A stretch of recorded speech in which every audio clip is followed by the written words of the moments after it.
Olá, muito bom dia, seja bem-vindo à página da APMDFESP no Facebook, quinta-feira, outubro 22, 11 horas mais 2 minutos. É uma alegria estar novamente com você que acompanha as nossas lives aqui no Facebook. Eu sou Abrão Dib, conosco hoje a Aline Pinho, jornalista lá no Departamento de Relações Públicas da APMDFESP. Tudo bem, Aline? Bom dia.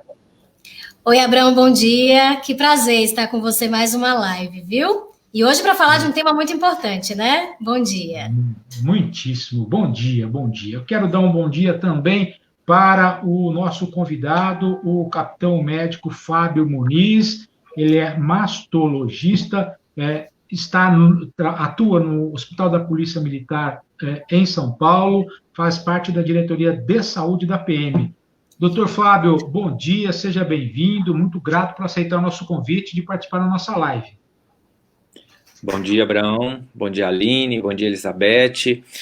É uma satisfação poder aqui estar falando desse tema de extrema importância para todos nós, né, e para todas as mulheres. Eu que agradeço o convite, viu? Obrigado, capitão. Obrigado, doutor. Também conosco a Elizabeth da Silva. Elizabeth, ela é nossa associada, ela é mãe de um associado, mãe do soldado Henrique da Silva, e como mãe de associado, também é nossa associada. Também tem todos os benefícios oferecidos pela PMDFESP, vai contar para a gente das experiências que ela teve em relação ao tema que vamos tratar hoje. Elizabeth da Silva, seja bem-vindo, bom dia e obrigado por aceitar o nosso convite. Bom dia e obrigada. Legal. O tema da live de hoje, nós, como já divulgamos bem durante a semana, é sobre a conscientização e prevenção ao câncer de mama. Nós vivemos o movimento Outubro Rosa, uma campanha de conscientização que tem como objetivo principal alertar as mulheres e a sociedade sobre a importância da prevenção e do diagnóstico precoce do câncer de mama e, mais recentemente, também sobre o câncer de colo do útero. No Brasil, as campanhas de conscientização sobre o câncer de mama acontecem desde 2002, mas foram instituídas por lei federal apenas em 2018. E, a partir de 2011, ocorrem campanhas sobre o câncer de colo do útero em diversos estados. A publicidade adotou o tom de rosa como motivador de campanhas nesse período. E ações em mídias sociais também tendem a ser reforçadas durante esse mês. Aline, a APMDFESP está vestida de rosa, é isso mesmo ou não? A campanha Outubro Rosa efetivamente está na APMDFESP. É isso, Abrão. Hoje a APMDFESP está de rosa, né? Para ir alertar sobre esse movimento tão importante que é a campanha do Outubro Rosa, conscientização e prevenção ao câncer de mama. E tiramos algumas imagens hoje dos setores, a gente vai passar algumas imagens. Todo mundo vestido de rosa, e é um dia até que torna especial para todo mundo, né? Porque o Outubro Rosa, a campanha não deve só ser lembrada hoje, né? Mas todos os dias do ano, isso o médico vai falar já já. Mas aí a gente vai passar algumas imagens dos setores, todos aí vestidos de rosa, todos unidos aí pela campanha. Aí é o setor da Secretaria e Tecnologia, nós temos o Rafa, a Renata, a Aline, o Vitor, todo mundo empenhado, engajado aí na causa. Temos a Zona Leste também, viu, Abrão? Olha o nosso representante Mauro, a nossa querida psicóloga Irene, o Denis, o pessoal da acupuntura também, lá na Zona Leste, engajado na causa. Que legal. O setor de patrimônio também, o diretor Miragaia, o Hudson, o Rodrigo. Temos mais imagens. O setor do RH financeiro, nós temos aí as meninas e os meninos do setor também empenhados na causa. Fisioterapia, o coração aqui da APMDFESP, o nosso centro de reabilitação, as nossas fisioterapeutas, uma delas, né, a Mayra e a Karen, atendendo a associada, também de rosa. As meninas da cozinha, nossas queridas Elisângela e Zizi, nossa diretora de Relações Públicas também, a Elisa, nosso querido Felipe, olha o Filipão aí também com elas. A linda Laura também, a secretária do presidente, também aí de rosa. E é isso, todo mundo engajado na causa, Abrão. Coisa boa, né? É isso aí. Vamos. Isso é aquela questão. Você falou bem, né? E o Dr. Fábio vai nos ajudar aí, de que Outubro Rosa deveria ser, né, de janeiro a dezembro. É claro que nesse mês tem um plus, né? A mídia acaba trabalhando esse tema com um pouco mais de intensidade, né? Na verdade, no Brasil ou no mundo existem essas campanhas de que em cada mês é um tema tratado com um certo destaque, mas nós deveríamos ter uma atenção mais voltada durante todos os meses do ano para esse assunto, não é isso, doutor Fábio? É verdade, Abrão. Só para dar uma noção, a história toda da campanha Outubro Rosa, ela começou na década de 90, nos Estados Unidos, né? E foi a primeira denominação de uma cor por um período para chamar a atenção das pessoas para a prevenção contra o câncer de mama, que o objetivo era divulgar para as pessoas quais eram as medidas que elas podiam tomar para fazer a prevenção do câncer de mama. E essa campanha deu muito certo, ela se espalhou para o mundo todo. Para vocês, um fato histórico, aqui no Brasil, o primeiro monumento que foi... Que teve a coloração rosa para a divulgação da campanha foi o obelisco de Ibirapuera, que está ligado aqui a São Paulo. E no mundo todo, nesse mês, né, se iluminam os monumentos de rosa para chamar a atenção das maneiras de prevenção do câncer de mama. Mas é lógico que isso tem que ser divulgado o tempo todo, né? Isso é uma preocupação constante nossa, que atua na área, para chamar a atenção das mulheres e de todas as pessoas, porque os homens também, depois a gente fala sobre isso, os homens também são acometidos por câncer de mama, né? E a gente vai discorrendo sobre o assunto aí, mas a campanha é de extrema importância, tanto que há alguns anos a gente associou a prevenção do câncer de colo uterino também, né? Que tinha ficado um pouco de lado, esquecido em relação à divulgação, e hoje em dia a gente trouxe isso para o Outubro Rosa, de maneira que toda maneira de prevenção do câncer da mulher, que acomete a mulher, a gente divulgue com essas campanhas. E o legal, né, doutor, quando começou esse movimento lá em 1990, foi uma corrida de rua, não é? A corrida da cura, foi isso, não foi? As pessoas começaram a usar a rosa naquela corrida e aquilo foi crescendo, e de 1990 para cá se criou esse volume tão grande de manifestação durante o outubro, né? Que é o Outubro Rosa, para se falar do câncer, né? Em geral, foi o que o senhor disse, nós vamos falar disso também, do câncer também no homem também, não só na mulher, né, doutor Fábio? Perfeito. Todas as medidas de prevenção, e a doença comete principalmente as mulheres, mas também os homens, né? Legal. Elizabeth, eu queria que você pudesse contar para a gente, assim, né? Vamos começando esse bate-papo. Como é que foi para você ter tido a primeira notícia de que você estaria com um câncer? Quando foi isso? Como foi? Conta um pouquinho dessa descoberta para a gente, por favor, Elizabeth.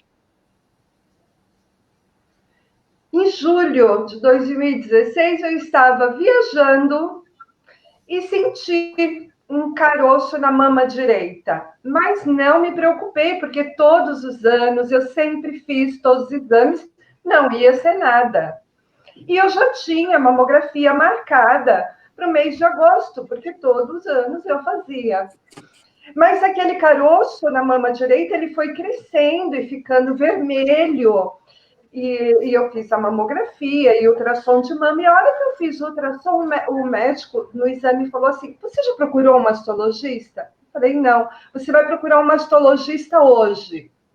Passei na consulta, no pronto atendimento, no Hospital Servidor Público Estadual. Eu sou funcionária da educação, professora. E o médico e a outra médica, eles me examinavam e falavam em termos técnicos, e eu não estava entendendo aquilo, e eu perguntei, doutor, o que que eu tenho? E ele respondeu assim, curto e grosso, câncer, e pediu, né, a biópsia, e eu fiz a biópsia, e assim, até o momento de sair, o resultado da biópsia, eu tinha esperança de que não fosse, mas era.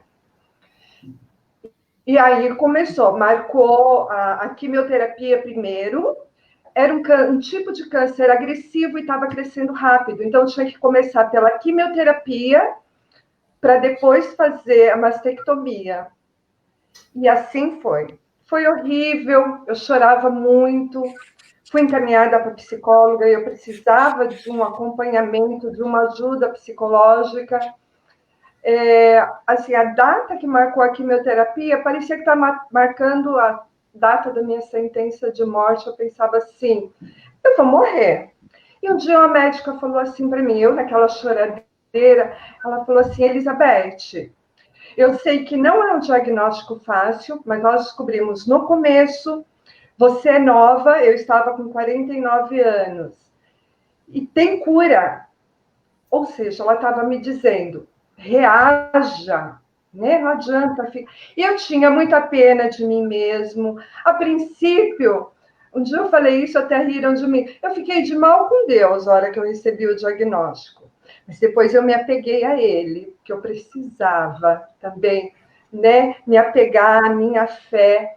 E foi muito difícil a quimioterapia, a perda dos cabelos. Eu fazia sessões a cada 21 dias, eu ficava o dia todo na quimioterapia, das 10 da manhã às 5 da tarde, tomando quimioterapia. Comecei em outubro de 2016, terminei em fevereiro de 2017, só a quimioterapia. Mas nunca precisou suspender nenhuma sessão, eu sempre reagi, eu tomava também umas injeções cada vez que eu fazia quimioterapia, que era para estimular o sistema imunológico, eu tomava essas injeções na barriga, né? Depois, a mastectomia. No dia da mastectomia, assim, eu chorei. Eu falei que eu só parei de chorar no centro cirúrgico, a hora que me apagaram com uma anestesia. E a hora que eu acordei, eu falei, acabou. O que podia me matar foi retirado, acabou.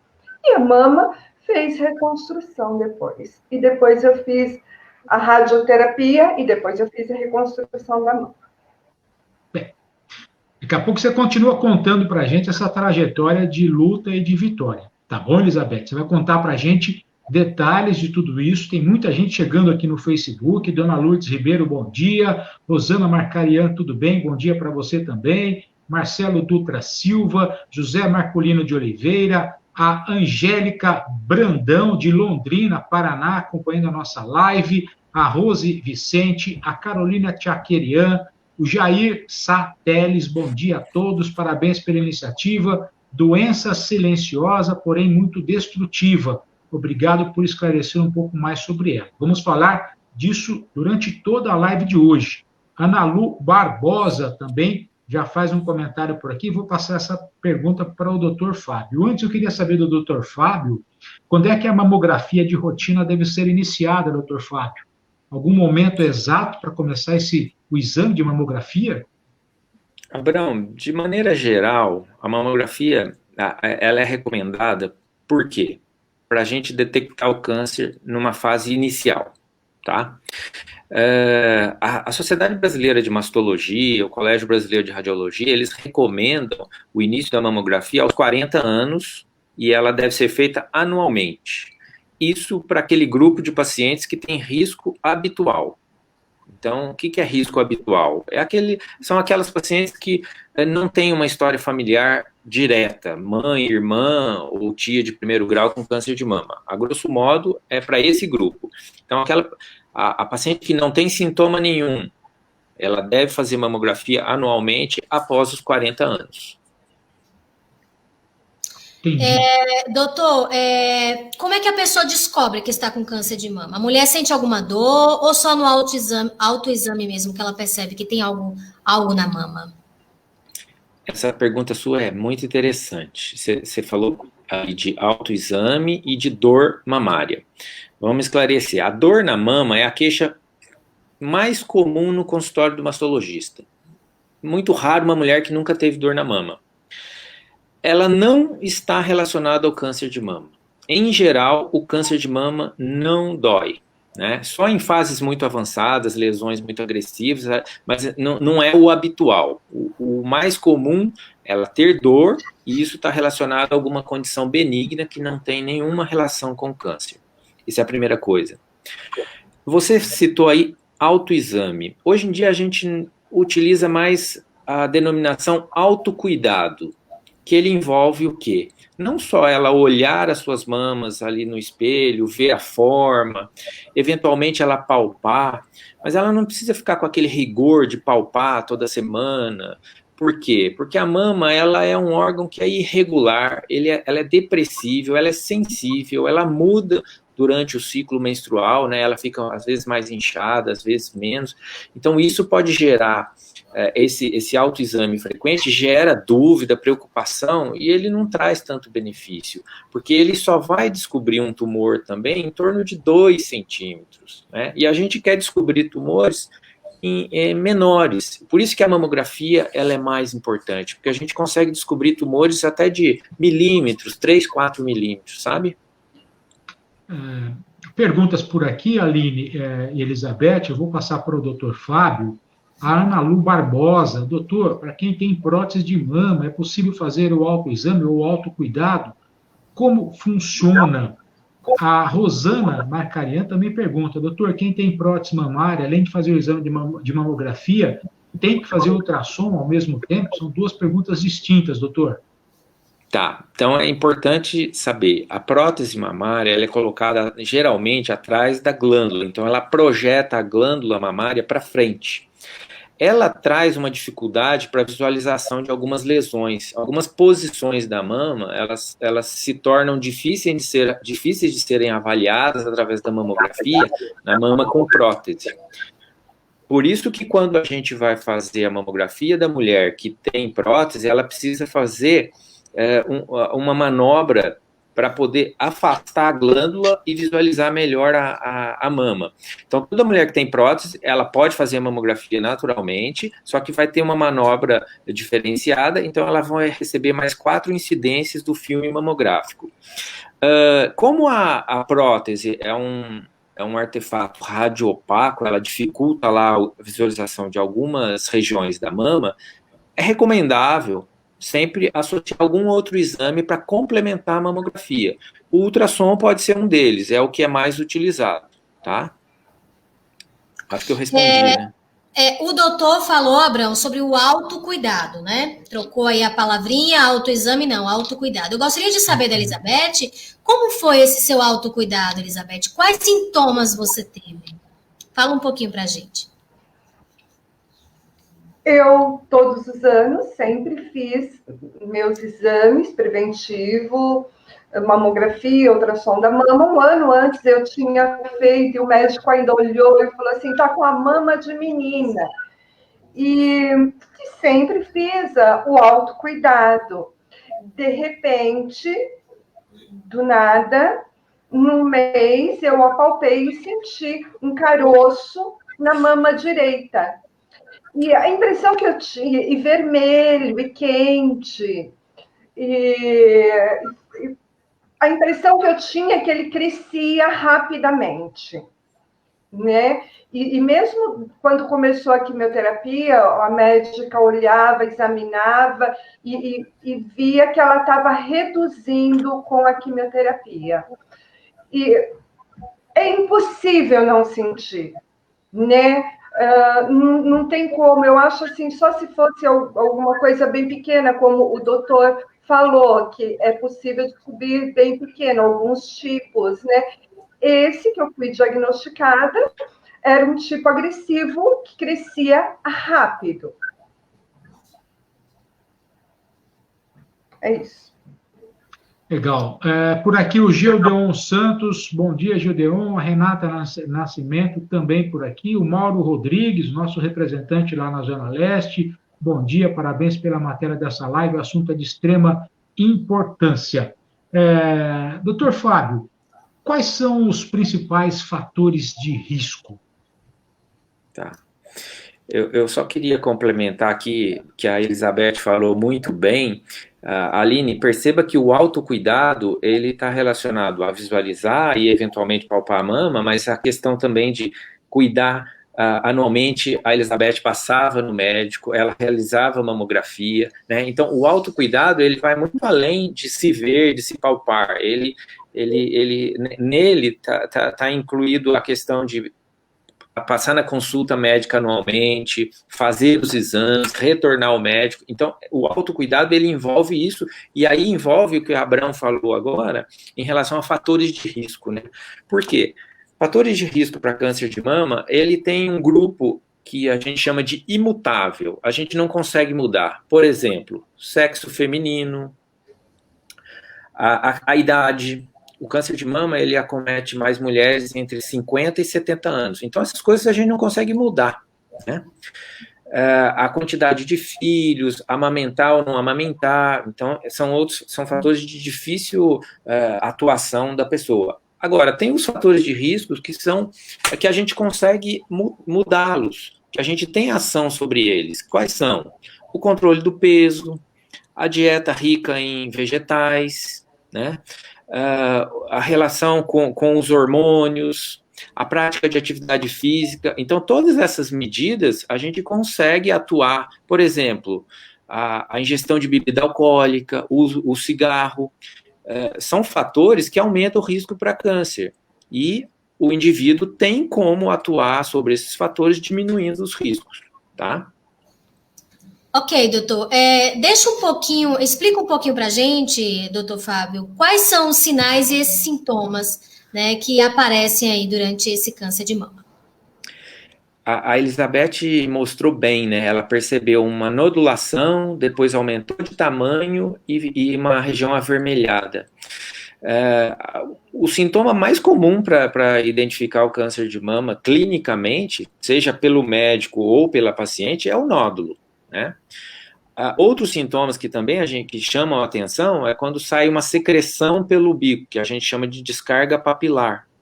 Essa secreção que sai pelo bico, ela precisa ter algumas características para estar relacionado ao câncer. Então, por exemplo, quando sai de um lado só, sai espontaneamente. Normalmente a mulher percebe o sutiã sujo de sangue, né? Então, ela pode ver que se isso se repetir, ela precisa procurar o ginecologista dela ou o mastologista para investigar melhor.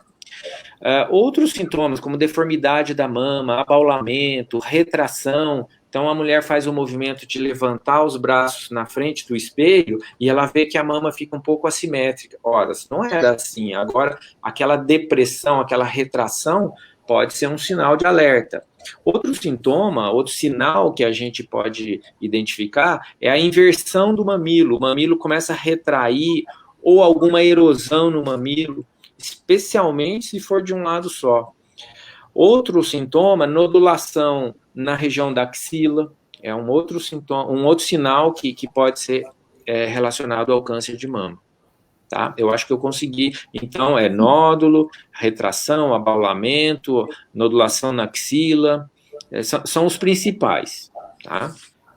Quero alertar a todos que estão acompanhando a nossa live de que a live continua no Facebook, tá? Na nossa página no Facebook, no perfil da PMDFESP no Facebook e também na nossa conta no YouTube. Então, depois você pode compartilhar essa live em casa, com a sua esposa, com a sua irmã, com a sua mãe, com quem você quiser, porque as informações que o Dr. Fábio está trazendo são informações extremamente importantes. Então, você compartilha depois e assiste a nossa live, tá bom? Um bom dia para Keila Alencar Pontes, ela até escreve aqui, fiz ontem meus exames.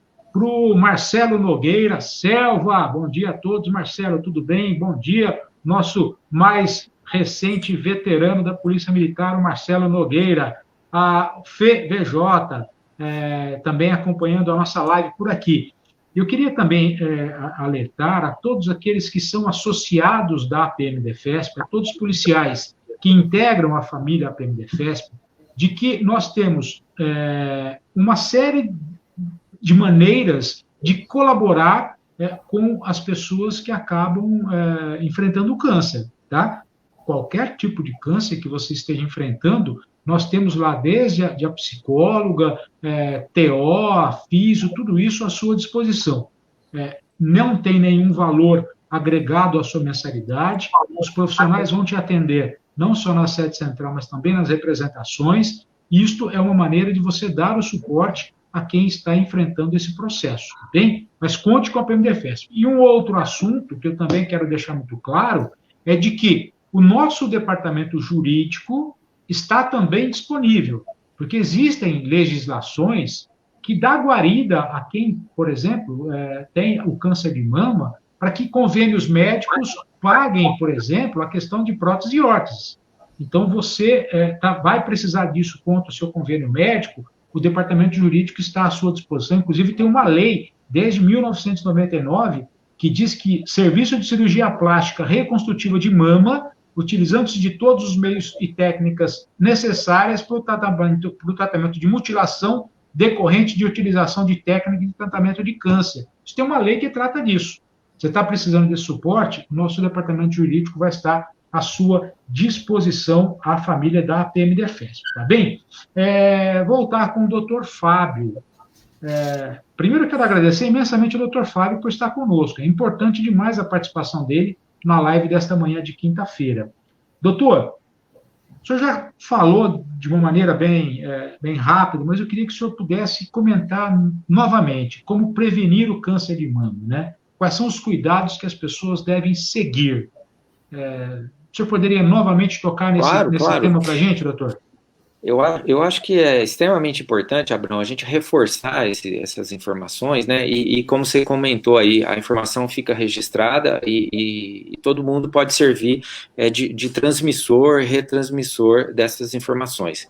Então, em relação à prevenção, a gente tem o grupo de prevenção primária, que são as medidas que você vai evitar que evolua para um câncer de mama, que se desenvolva. Então, são medidas como prática de atividade física, a ingestão de vegetais, a diminuição da ingestão de gordura, controle do peso, qualidade de vida. Isso está relacionado à prevenção para que se desenvolva, que se evite o desenvolvimento do câncer de mama.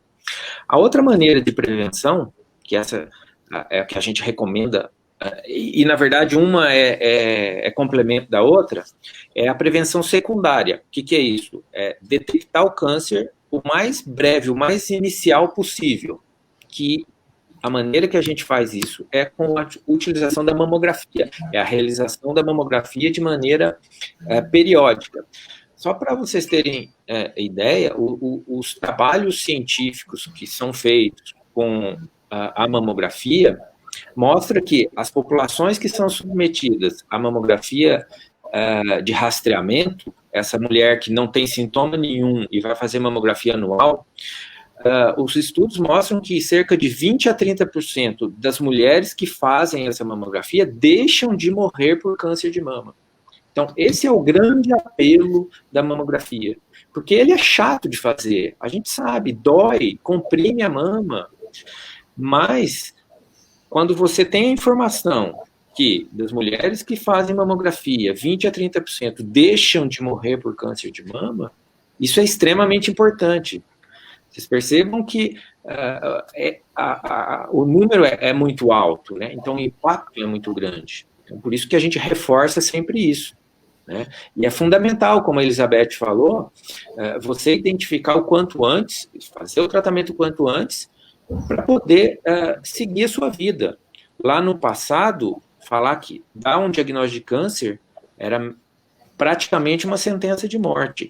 Isso mudou há muito tempo. Então, a Elizabeth mostrou muito bem aí a história, que um dia alguém chegou lá e falou para ela, olha, calma, a coisa não é assim, você tem uma doença, existe tratamento, as possibilidades são enormes, e quanto antes a gente diagnostica isso, né, maior a chance do tratamento ser efetivo e a pessoa seguir a vida dela naturalmente, cuidando das coisas mais importantes, tá? Aline, eu tenho uma pergunta aqui, que é uma pergunta para mim, para o Rafa, para a gente ter para clarear o que o doutor Fábio disse, e o VJ escreve aqui, para homens, o câncer de mama tem uma maior chance nos mais cheinhos, como eu, assim, por exemplo, o Rafa, que tem um pezinho acima tal, ou independentemente do peso? Se isso pode aparecer, é a pergunta do VJ aqui no Facebook, doutor Fábio. Tá, olha só, vamos lá, de maneira geral, e essa pergunta é extremamente oportuna. Ontem, eu não sei se vocês viram, saiu uma pesquisa do IBGE, que a população de obesos no nosso país, ela dobrou. Ela passou de 12% e foi para 26% da população obesa. E isso está diretamente relacionado ao câncer de mama, outros cânceres e as doenças cardiovasculares, né? Então, a gente precisa... Isso é uma epidemia que nós precisamos cuidar com muita atenção. Agora, em relação ao câncer de mama no homem, ele tem uma incidência bem menor que para as mulheres, né? A gente tem dados que é mais ou menos um câncer de mama para cada 100 de mulher.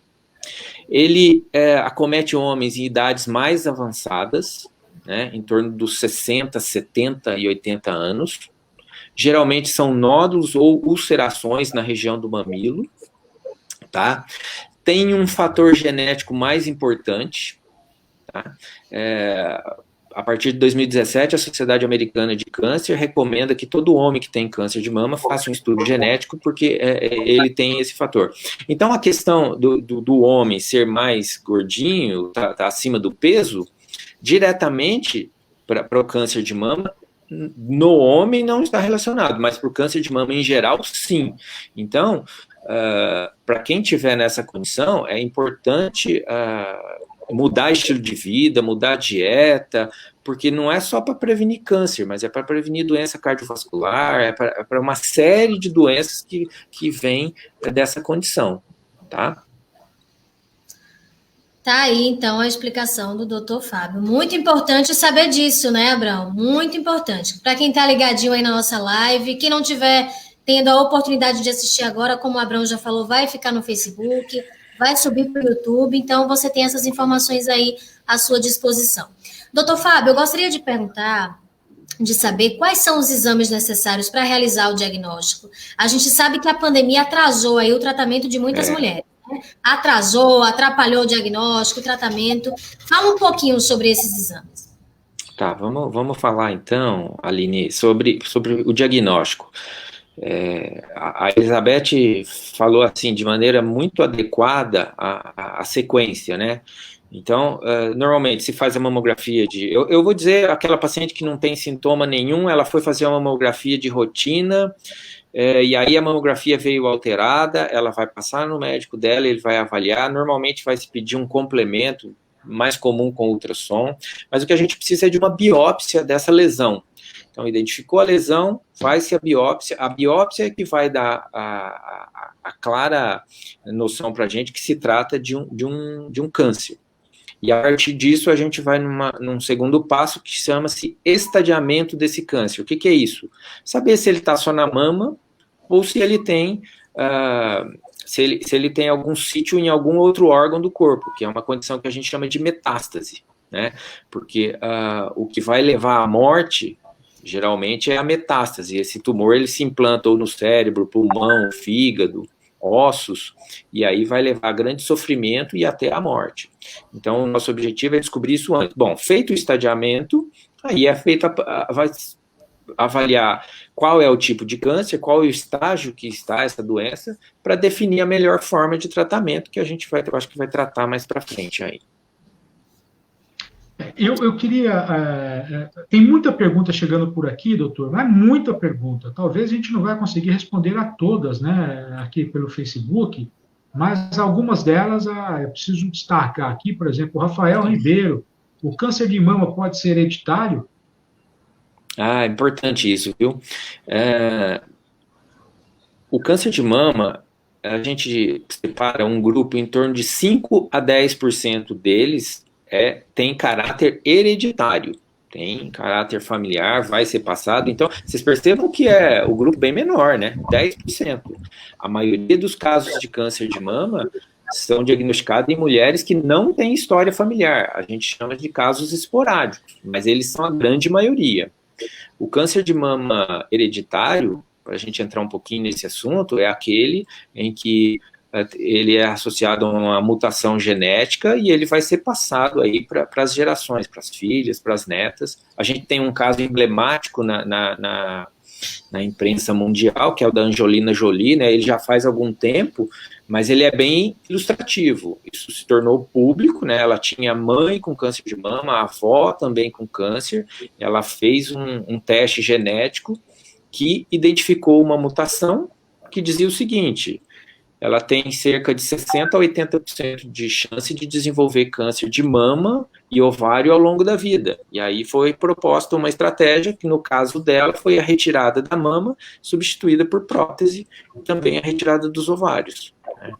Então, o câncer de mama hereditário, ele tem importância sim, ele tem a gente tem um padrão de acompanhamento dessas pacientes que é diferenciado, né? Normalmente a gente falou aqui que a mamografia deve começar aos 40 anos. No caso desse grupo, que é alto risco, a gente precisa começar essa investigação, geralmente 10 anos antes dos 40, né? Então, é um grupo específico, bastante importante, que tem medidas diferenciadas. Elizabeth, na sua família tinha alguém já que tinha enfrentado o câncer, não? Não, na minha família não tinha ninguém. Então, todo exame, toda consulta faziam essa pergunta, né? E eu falava assim, não, gente, a célula maluca deu errado comigo. Mas, ano passado, a minha tia, irmã da minha mãe, foi diagnosticada com câncer de mama. E, então, assim, já não era um caso de família, agora já é. Primeiro eu, e agora ela teve, né? Tá. A sua tia, no caso, então, né? O segundo caso seria a sua tia. Segundo caso, minha tia. Até chegar em mim, não tinha nenhum. E ano passado já teve mais outro caso na família. Irmã da minha mãe, a minha tia. Elizabeth, conta pra gente como é que foi o seu processo de tratamento, como é que tudo isso aconteceu com você. Depois que saiu o resultado da biópsia, sai todas as medidas, o tipo, tudo, e aí começou a quimioterapia. Então, o resultado da biópsia saiu em setembro, e eu comecei a quimioterapia em outubro. Ontem, fez 4 anos que eu tomei a primeira sessão de quimioterapia. E eu tomava a cada 21 dias a quimioterapia. E depois, entre a primeira e a segunda quimioterapia, cabelos começaram a cair. Eu cortei bem curtinho, não tive coragem de passar a maquininha. E depois comecei a usar lenço. E depois da quimioterapia, eu fiz a mastectomia. Na mastectomia, foi feito o exame na axila para ver se havia sido comprometido. Não houve comprometimento, então não foi feito esvaziamento da axila. E depois eu fiz a radioterapia, ou seja, eu fiz todo o tratamento, todos os protocolos, e é um tratamento muito sofrido, né? O bom, Abrão, é que apesar desse sofrimento com os tratamentos, ela não desistiu, né? Como a gente ouve em relatos que se entregam para a doença e deixa levar. Se entrega mesmo, né, doutor? Então, a Elizabeth é uma guerreira, ela acreditou, ela ficou assim no início, desacreditada, triste, né, deprimida, mas ela levou o tratamento adiante e hoje está aí contando esse relato para a gente, eu acho que serve de inspiração aí para muitas mulheres. Eu queria fazer um comentário, Abrão. Você falou aí, mencionou, que a gente tem uma vasta equipe aqui de saúde, de profissionais, uma multidisciplinar, psicólogo, a gente tem TO, a Elizabeth, inclusive, passou com a nossa TO, a Patrícia, há 2 anos, não é isso, Elizabeth? E esses profissionais realmente podem sim ajudar nesse processo. Nós temos também um fisiatra, e é bom deixar claro a importância do fisiatra no tratamento do câncer de mama também. Me corrija se eu estiver errado, doutor Fábio, mas o fisiatra, a atuação desse profissional também é importante em qualquer momento do tratamento, né? E um abraço para o doutor Enio, o coronel médico doutor Enio, que é um excelente fisiatra. Ele pode ajudar também no processo de recuperação, de reabilitação. Sim, sem dúvida. É verdade, Aline. O tratamento é multidisciplinar. Todos os profissionais que podem ajudar aí, TO, fisioterapeuta, o fisiatra, porque algumas cirurgias você tem restrição da mobilidade, então você precisa auxiliar, né, o paciente, né, no restabelecimento dessas funções. Então, é extremamente importante o grupo multidisciplinar atuar no tratamento. Ô, Elizabeth, só para te ouvir um pouquinho, conta um pouquinho aí da sua experiência aqui na APMDFESP. Fala um pouquinho aí desse seu momento aqui com a Patrícia. Então, depois da mastectomia, então eu tenho que ficar com o braço paradinho, tudo, e quando a cirurgia plástica liberou que eu precisava fazer fisioterapia, porque o meu braço estava bem limitado, ele não... Aí o meu filho, né, me levou e eu comecei a fazer a fisioterapia, a terapia ocupacional com a Patrícia, que sempre foi muito gentil e exigente, né? E me ajudou muito. E os meus bracinhos, meu braço direito, né, que foi acometido, começou a levantar, e até que ela me deu alta. E ela acabou virando, assim, uma amiga. Quando tem algum desconforto, alguma dorzinha, eu mando um zap para ela. Ela é sempre muito atenciosa. Depois eu fiz uma outra cirurgia ainda da parte da reconstrução da mama, né? E eu precisei novamente de voltar para a terapia ocupacional, e a Patrícia sempre muito atenciosa, e essa é a minha experiência. É muito bom saber que nós temos onde, né, ser cuidado, ser tratado, é muito bom, é confortante. Então, eu quero, a Elizabeth falou bem aí, né, dos nossos profissionais e tal. Eu queria mandar um bom dia, né, para os nossos diretores que estão aí atuando, estão na linha de frente aí, o Figueiredo, que é o nosso presidente, o Vladimir, que é o vice-presidente, o Renato, o nosso secretário-geral, o Edinho, nosso diretor financeiro, o Carneiro, o nosso diretor social, o Peter, o diretor jurídico, Miragaia, diretor de patrimônio, o Belmiro, diretor de clínicas, a dona Elisa, diretora de esportes e relações públicas, o pessoal do Conselho Deliberativo, do Conselho Fiscal, os nossos representantes na Zona Leste, na Zona Sul, na Zona Oeste, em Campinas, em Mogi das Cruzes, em Santos, todos eles muito ligadinhos às necessidades do nosso associado. Eu quero agradecer imensamente ao Dr. Fábio, que é da Diretoria de Saúde da Polícia Militar, que está disponibilizando hoje esse tempo para estar conosco na nossa live. Já temos mais de 40 minutos de live, muitas perguntas chegando por aqui. Não vamos conseguir responder a todos, infelizmente, mas vamos lá. Mais uma pergunta, Dr. Fábio. Quem toma anticoncepcional tem mais chance de ter câncer de mama? Perfeito. Alguns tipos de cânceres, eles respondem à ação hormonal, né? Então, o hormônio estimula, ele faz com que o câncer apareça antes. Então, para aquela paciente que tem alto risco, a gente não recomenda o uso de anticoncepcional e nem a reposição hormonal ali no período da menopausa. A gente sabe também que a reposição hormonal, ela aumenta o risco do câncer de mama se ela é mantida além de 5 anos. Então, essas pacientes que fazem o uso de hormônio têm que ser muito bem avaliadas para ver o risco-benefício, mas, em geral, não pode... Primeiro que não pode fazer uso dessas medicações sem a recomendação médica.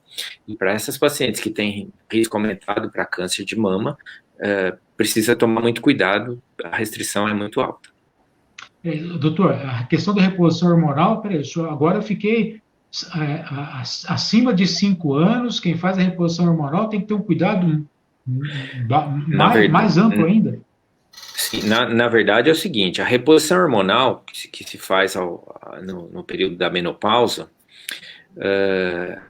antigamente se fazia reposição hormonal praticamente para todas as mulheres. Hoje em dia isso só é feito, a reposição hormonal, para aquelas mulheres que têm necessidade e precisam ser avaliadas para ver se está tudo bem com a mama e com os órgãos, enfim, com toda a saúde da mulher, para ver se ela tem condição de usar o hormônio.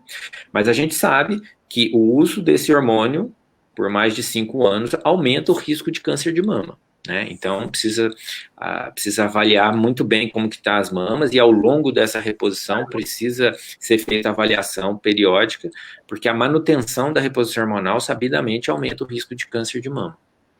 Olha que alerta interessante, hein? Que alerta mais do que interessante. Dr. Fábio, se confirmado o nódulo na mama através da mamografia ou ultrassom, quais são os exames complementares que o senhor sugere que devem ser feitos para saber exatamente qual o significado daquele nódulo? Tá. É porque assim, a gente tem um leque de possibilidades, né? Você descobre um nódulo lá, fez mamografia, faz um ultrassom. Esse nódulo, primeiro, é importante destacar que 80% dos nódulos na mama, eles são benignos, eles não são câncer, né? Então, complementa-se com o ultrassom. Aí ele pode ser um cisto. Esse cisto pode ser submetido apenas ao acompanhamento. Mas ele causa dor, é muito grande, me incomoda. Pode ser feito o esvaziamento dele. Aí é um nódulo sólido, mas tem características benignas. Tem paciente que pode acompanhar. Tem pacientes que você vai precisar de uma biópsia, uma punção com agulha fina, para ficar mais tranquilo de acompanhar. Outros nódulos podem ser suspeitos. Então, as características, tanto a mamografia quanto a ultrassom, elas dão informações para a gente se ele é mais ou menos suspeito para câncer. E sendo mais suspeito, aí a gente vai usar outro tipo de biópsia, em que você tira fragmentos desse nódulo e o patologista vai fazer a avaliação se aquilo é câncer ou não é câncer. E aí indicar a necessidade de cirurgia ou não cirurgia, né? Doutor Fábio, quais orientações o senhor dá para a mulher passar aí por esse tipo de tratamento? A gente falou sobre os tratamentos, os exames complementares. Quais dicas o senhor dá para que a mulher possa passar aí com mais tranquilidade por esse processo? Eu acho que a dica mais importante, a Elizabeth frisou, primeiro, não se desesperar com o diagnóstico de câncer, né? Isso é de bastante tempo já, o câncer tem tratamento, né? Inclusive, eu quero entrar nesse ponto agora, em relação a tratamento, né? O câncer de mama, percebam que ele é o câncer mais comum nas mulheres em 183 países do mundo, de acordo com a OMS. Então, ele é muito prevalente na população mundial, né, nas mulheres. E ele acomete mais mulheres de regiões desenvolvidas, urbanizadas e ricas, né? Então, você vai Europa, você vai Hemisfério Norte, ele é bastante prevalente. Então, se investe muito no tratamento, né? E a gente tem possibilidade de tratamento. Eu vou pegar a experiência da Elizabeth. Então, ela começou com quimioterapia, não é isso, Elizabeth? Sim, eu comecei com quimioterapia. Lá na sala, antes de passar na consulta, a gente conversa com outras mulheres. E cada caso é um caso. Cada diagnóstico é um tratamento. Tem mulher que começa pela cirurgia e depois a quimioterapia. O tipo que eu fui diagnosticada tinha que começar primeiro pela quimioterapia para reduzir o tamanho dele, para depois fazer a cirurgia.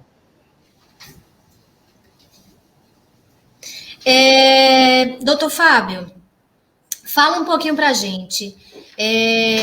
Quais os avanços que as mulheres com câncer de mama devem saber que estão acontecendo para um melhor, né, prognóstico e taxa de cura? Tá. Então, olha só, a Elizabeth falou, então tem mulheres que começam por cirurgia, outras quimioterapia, outras radioterapia. Eu vou acrescentar, então, a químio, os anticorpos monoclonais, né, as terapias-alvos. Então, em relação ao avanço, eu vou dividir para você. Em relação às cirurgias, no passado, se fazia muito mastectomia. Com o passar dos anos, as cirurgias diminuíram de agressividade.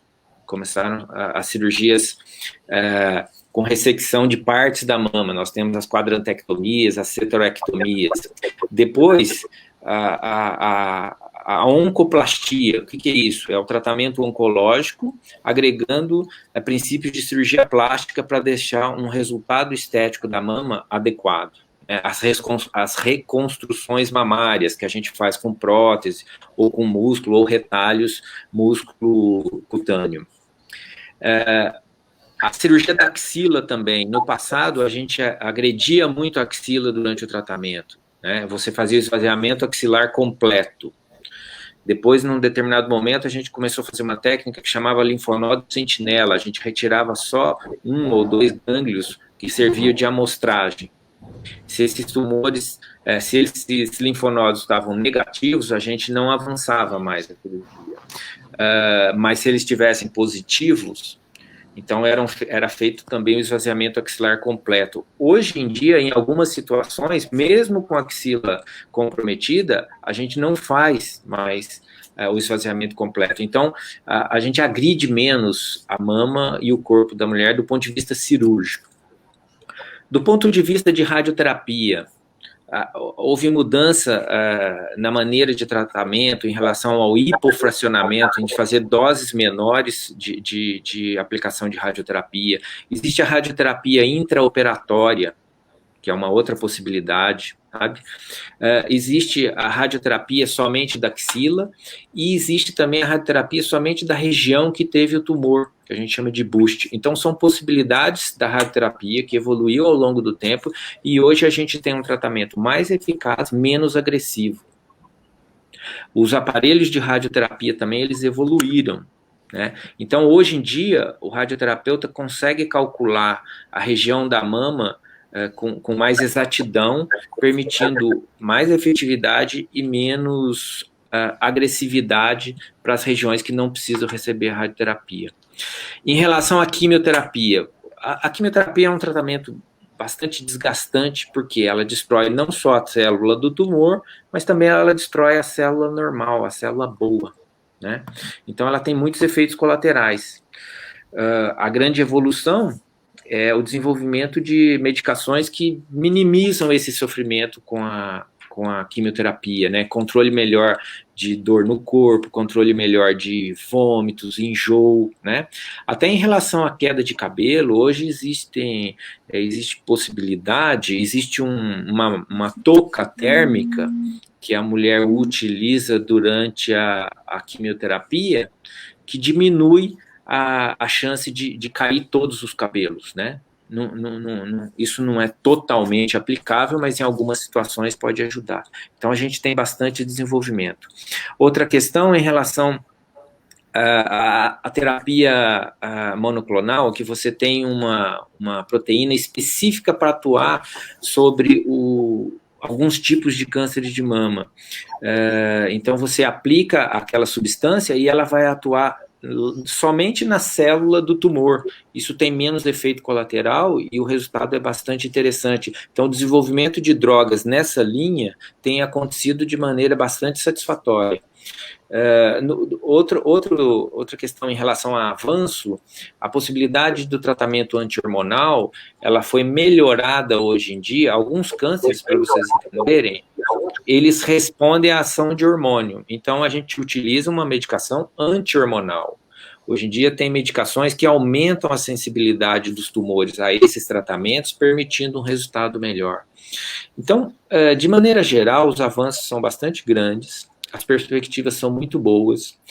A gente precisa insistir com a questão do diagnóstico precoce para possibilitar uma menor agressão à mama da mulher e a mulher como um todo, né? o câncer de mama, ele atinge as mulheres no auge da sua vida, seja profissional, seja familiar, e ele causa um impacto muito grande. Ele destrói do ponto de vista sentimental, não às vezes muito mais do que do ponto de vista orgânico. E esse apoio que vocês citaram é muito importante, de toda a equipe multiprofissional. Então, é uma mensagem muito importante, que as perspectivas de tratamento são cada vez maiores e elas precisam ser acessíveis, né? Então, vocês comentaram, realmente a pandemia, ela provocou um atraso nos diagnósticos, né?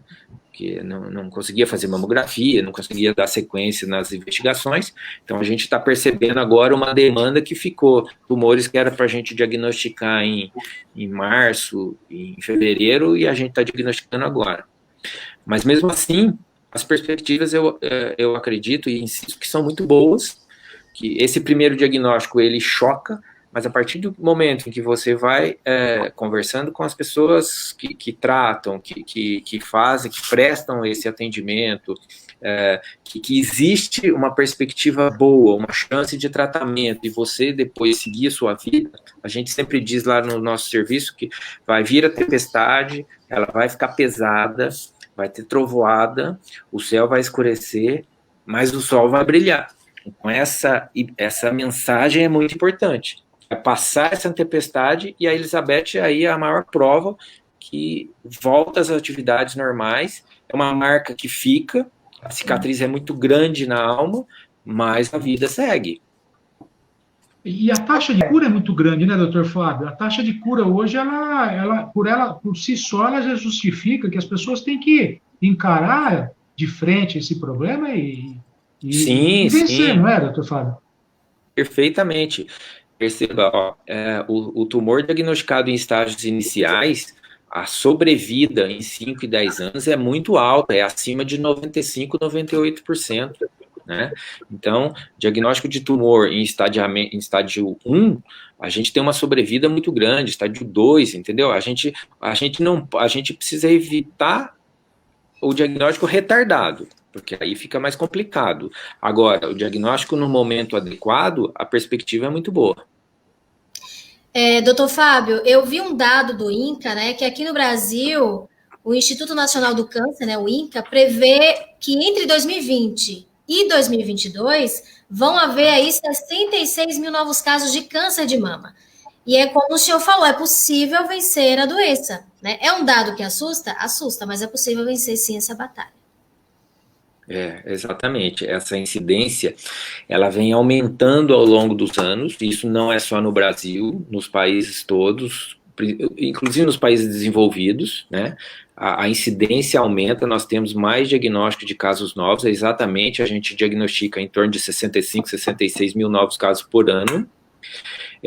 A mortalidade é em torno de 14 a 15 mil por ano, né? Nos países pobres e subdesenvolvidos, e aí o nosso país ele entra, porque nosso país ele tem regiões muito desenvolvidas e regiões pouco desenvolvidas, né? Então a mortalidade é maior nas regiões pouco desenvolvidas, mas a incidência ela tem aumentado tanto nas regiões mais ricas e mais pobres. Isso em geral no mundo, sabe? Ô, Elizabeth, de tudo isso que você viveu, de todo esse processo que não foi fácil, qual lição você tira? A lição é de que a vida é bela, vale a pena viver, né? Que Deus existe e que um dia eu saí da consulta, ainda postei uma foto no Face e escrevi, né? Deus é bom o tempo todo Deus é bom. Tem tratamento, tem ótimos médicos, o apoio familiar é muito importante também, e existe vida, sim, após o tratamento, após o diagnóstico do câncer. Vida longa e feliz. Como é para o senhor ouvir isso, doutor? Tudo isso que ela está falando. É sensacional, né? Eu acho essa mensagem espetacular, porque e o sol brilha, né, a gente passa por esse tormento, mas a perspectiva de seguir a vida é grande. Então, é isso que tem que ficar marcado. É exatamente isso, Elizabeth. Eu te dou os parabéns porque você enfrentou e passou por isso e está seguindo sua vida. Parabéns mesmo. E nossa gratidão, né? A nossa gratidão ao Dr. Fábio, ele é capitão médico da Diretoria de Saúde da Polícia Militar. Nossa enorme gratidão ao Dr. Fábio, que esteve conosco nesta manhã de quinta-feira. A nossa gratidão à Elizabeth da Silva, nossa associada, mãe do soldado Henrique da Silva. Nossa enorme gratidão a vocês que trataram desse assunto tão difícil de uma maneira tão leve, né? Maneira que você passa a entender de uma forma diferente tudo isso que foi tratado, não só pela Elizabeth, como pelo Dr. Fábio, né? A gente passa a ter um ponto de vista bastante diferente. Assim como nós tivemos, né, o Outubro Rosa, nós vamos ter o Novembro Azul, né? Nós vamos falar sobre a saúde do homem. Nós temos o Dezembro Vermelho, que é sobre a AIDS, que já foi lá atrás um grande tabu, hoje a gente encara com outros assuntos, como teve o Janeiro Branco, que foi a saúde mental. Tudo isso a gente tem que tratar e encarar de frente, assim como a PMDFESP fez isso hoje, né? Com o apoio do Dr. Fábio, com a Elizabeth, mas encarando de frente tudo isso. Aline, parabéns para vocês aí que produziram essa pauta, gratidão por ter participado desta live, e fica aqui a nossa contribuição para esse Outubro Rosa. Dr. Fábio, muitíssimo obrigado, gratidão enorme, e tendo um espacinho aí, vem aqui na PMDFESP tomar um café, almoçar com a nossa diretoria, com os nossos colaboradores, viu, Dr. Fábio? Perfeito. Eu agradeço a PMDFESP aí pelo convite. A gente sempre que pode contribui de alguma maneira. Agradeço a Aline também pelo contato, viu, Aline? Cumprimento a Elizabeth, parabéns pelo enfrentamento. E agradeço a você, Abraão, pelo espaço e pelas palavras. Muito obrigado. Elizabeth, dá um abraço no Henrique aí. Fala para ele, nós estamos com saudade dele. E obrigado por participar da nossa live, viu, Elizabeth? Obrigada a vocês. É muito importante divulgar, dizer que tem jeito. Aline, minha amiga, chegamos no final de mais uma live. Obrigado, Aline, parabéns, valeu. Eu que agradeço, Abraão, muito obrigada pela parceria de sempre. A cada live a gente aprende muito, né? Você viu aí as dicas valiosas do nosso doutor Fábio Muniz, dicas importantíssimas. A história aí de garra, né, e de luta da Elizabeth. Parabéns, Elizabeth. Continue aí inspirando outras mulheres. É possível, sim, vencer essa doença. E muito obrigada, né, para todos que nos assistiram ou quem vai nos assistir. E até a próxima quinta-feira, se Deus quiser. Legal. Tchau, gente. Obrigado. Valeu. Tchau. Até semana que vem. Um abraço, doutor Fábio. Um abraço, Elizabeth.